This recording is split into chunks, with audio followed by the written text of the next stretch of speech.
Dünyada hələ də körpələr doğulursa, demək Tanrının yer üçün hələ də ümidi var, deyir xalq şairi Ramiz Rövşən. Buranın divarları körpələrə, körpə səsinə öyrəşib artıq.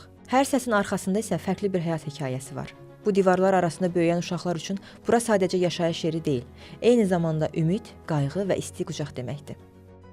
Uşaqlar ümumiyyətlə müəssisəyə artıq qəbul olunandan sonra bu artıq uşaq üçün böyük bir psixoloji travmadır. Bütün uşaq evlərində uşaqlar üçün hər şərait yaradılıb. Bütün bu qayğılara rəğmən, bütün bu istəklərə rəğmən biz hamımız bilirik ki, biz valideyn istəyini, valideyn istiliyini verə bilmərik o uşağa. Müəssisə olaraq çalışırıq ki, uşaqda o psixoloji travma daimi olaraq məsələn getməsin. Biz ona nə qədər isti ürəyimizi, isti nəfəsimizi, o isti qayğımızı versək, bir o qədər uşağın həm yaxşı mənada adaptasiyası yaxşı olar müəssisədə, həm onun müəssisəyə uyğunlaşması yaxşı olar, həm də ki, hər halda uşaq özünü tək hiss eləməz. Bu qayğı yalnız sevgi və diqqətlə məhdudlaşmır. Uşaqların sağlam və balanslı inkişafı üçün düzgün qidalanma da vacib amillərdəndir. Burada hər bir uşağın yaşına və ehtiyacına uyğun olaraq gündəlik qida rasionu tərtib edilir. Sağlam nəslin təməli məhz burada qoyulur. Bizim uşaq evimizdə hazır yeməkdir. Hazır, məsələn, qida, hazır yemək gəlir. Burada uşaqların, məsələn, hər kəsənin, deyək ki, bütün uşaqların öz arzuları da nəzərə alınır. Uşaq var ki, deyək ki, dolmanı daha çox sevir. Məsələn, uşaq var ki, kartoşka qızartmasını, deyək ki, daha çox sevir.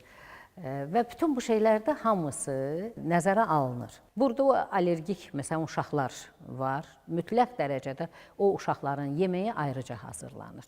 O da həkim məsləhəti iləndir ki, o uşağa hansı qidanı vermək olar, hansı meyvəni vermək olar, bunlar mütləq nəzərə alınır. Valideyn himayəsindən məhrum olan və ya müəyyən müddət ailə qayğısından uzaq qalan uşaqların hər biri sevgi, diqqət və anlayışa ehtiyac duyur. Uşaq evində onlar üçün yaradılan mühit gələcək həyatlarına daha güvənli addım atmağa kömək edir.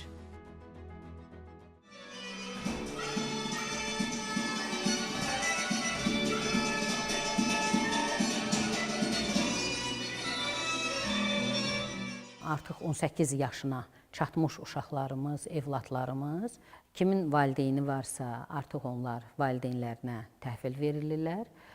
Buna baxmayaraq yenə də əgər məktəbdə mən təhsil ocaqlarını, ali təhsil ocaqlarını nəzərdə tuturam, orada oxuyurlarsa mütləq biz tərəfimizdən Sosial Xidmətlər Agentliyi tərəfindən onlara yardım olunur, yəni dəstək var.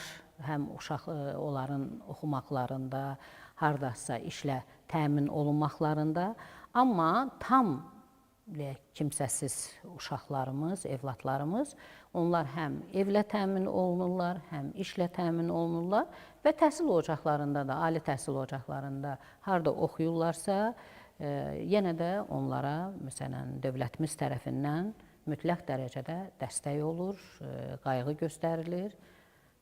Daima da yəni onların yanında oluruq. Unutmayaq ki, bu uşaqlar cəmiyyətin sabahıdır. Onlara göstərilən hər qayğı, uzadılan hər isti əl yalnız bugünü deyil, sabahı da işıqlandırır. Çünki hər uşaq sevgi ilə böyüyərsə, həyata daha bağlı olar, çətinliklərin öhdəsindən daha asan gələr.